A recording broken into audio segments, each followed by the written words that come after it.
Welcome to SK cooking. இன்றைக்கி என்னோடய ஸ்டைலில் தாங்க மேங்கோ பார் எப்படி பண்ணலான்றதை வீடியோக்குள்ளே போய் பார்க்கலாம் வாங்க. அதுக்கு ஒரு 4 மாங்காய் எடுத்துருக்கேங்க. நான் மாங்காயாக எடுத்திருக்கேன், மாம்பழம் எடுக்காமல். இந்த 4 மாங்காயை வந்து குக்கரில் நல்லா வேக வச்சு எடுத்துக்கோங்க. ஒரு 2 விசில் வச்சாலே மாங்காய் நல்லா வெந்திருக்கும். இப்போ ஆற விட்டு அதோட மேல் தோல் எடுத்திங்கன்னா சூப்பராக வந்திருக்கும். உள்ளார வந்து நான் பீல் பண்ணி தனியாக எடுத்து வச்சுருக்கேன். இப்போ நம்ம பீல் பண்ணி எடுத்து வச்சதை வந்து நீங்கள் தனியாக மிக்ஸி ஜாரில் போட்டு அரைச்சி தனியாக எடுத்து வச்சுக்கோங்க.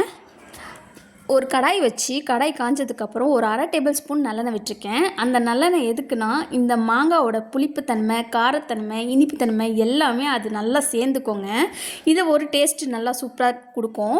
இப்போ பார்த்திங்கன்னா கடாய் வச்சு ஒரு 1/2 டேபிள் ஸ்பூன் ஊற்றிட்டேன். இப்போ அரைச்சி வச்சுருக்க அந்த மாங்காவை வந்து நான் அதில் ஆட் பண்ணியிருக்கேங்க. இப்போ நான் ஒரு 4 டேபிள் ஸ்பூன் இப்போ சர்க்கரை ஆட் பண்ணியிருக்கேன். இப்போ நல்லா அந்த சர்க்கரையும் மாங்காவையும் நல்லா கிளறி விட்டிங்கன்னா நல்லா கொஞ்சம் தண்ணியாட்டம் வரும். அப்புறம் கொஞ்சம் கெட்டிமாக வந்துடும். அதுக்கப்புறம் ஒரு 4 டேபிள் ஸ்பூன் நான் ஆட் பண்ணியிருக்கேங்க. அது இந்த வீடியோவில் வந்திருக்காது.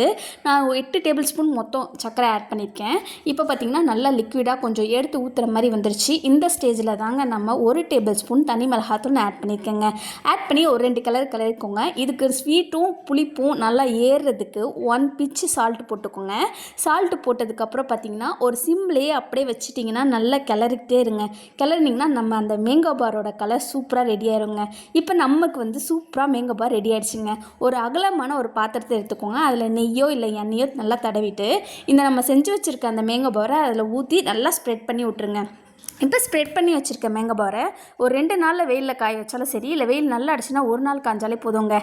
நம்மளோட மேங்கோ பார் சூப்பராக ரெடி ஆகிடுங்க. இந்த வீடியோ பிடிச்சின்னா லைக் பண்ணுங்கள், ஷேர் பண்ணுங்கள், கமெண்ட் பண்ணுங்கள், சப்ஸ்கிரைப் பண்ணுங்கள். கூடவே பெல் பட்டனே கிளிக் பண்ணுங்கள். உறையாத நீர் எது? இந்த விடுகதைக்கான விடை தெரிஞ்சுன்னா கீழே கமெண்ட் பண்ணுங்கள். பாய்.